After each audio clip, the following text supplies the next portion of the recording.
Hey everyone, we are officially 2 months into 2025 and we are taking a bit of a course correction as far as the Toronto real estate market is concerned. Hi, I'm David Coffey of Bosley Real Estate, and if you like what you see here and you might be learning a little something, please do consider hitting the like or subscribe button, and that would be very much appreciated by me. So what is happening with this course correction here in Toronto? Let's rewind for a moment from October to December of last year. Condo inventory finally started to come down after months of growth.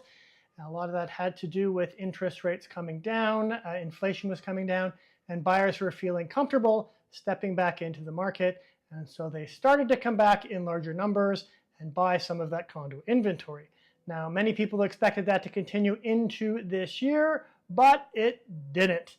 In January and February of this year, condo inventory started to go back up. In February, we had a 27.4% increase in the number of condo inventory over last year.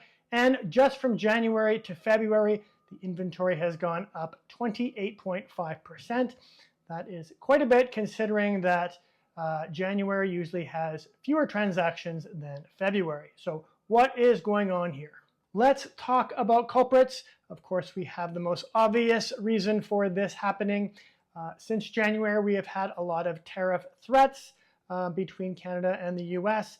And because of the on-again, off-again nature of these tariffs, we are seeing the buyers hitting the pause button, and we are seeing a little bit more uncertainty in the market, people waiting to see what happens with these tariffs. But that is not the only reason. We also have 20,000 new condo completions this year, where pre-construction condos are moving from their pre-construction phase to completion. So many of those will be hitting the market. And lastly, we have a lot of investors unloading their investment condos.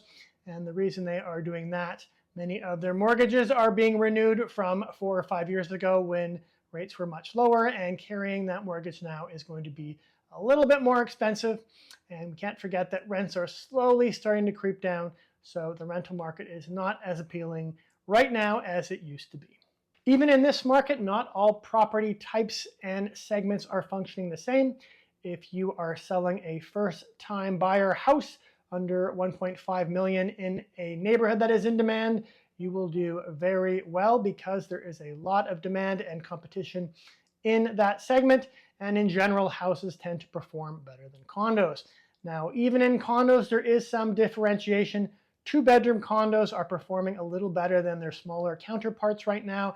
And that has to do with the fact that we have more end users. Those are people who are actually going to live in the condos, buying them.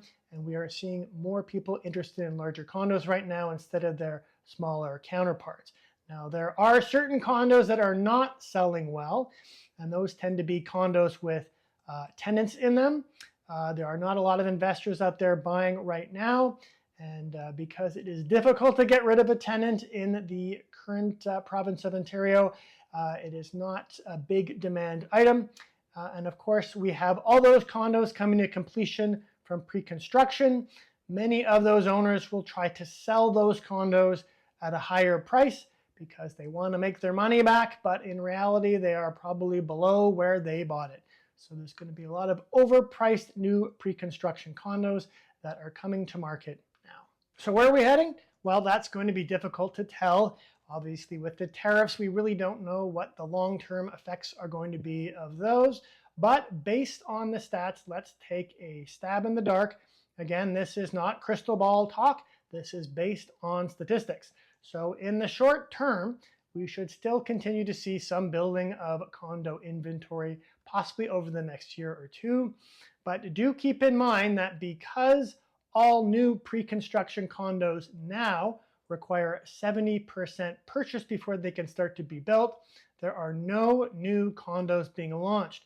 So come in 2028, 2029 and beyond, we are going to see very few condo completions. So I would guess that in the long term, your condo is going to go up in value because there is so little being built right now. Hopefully you found this helpful and you are learning something about real estate here in Toronto in this current market. If you have any questions for yourself, on your own particular situation, please do consider reaching out to me. I'm David Coffey of Bosley Real Estate.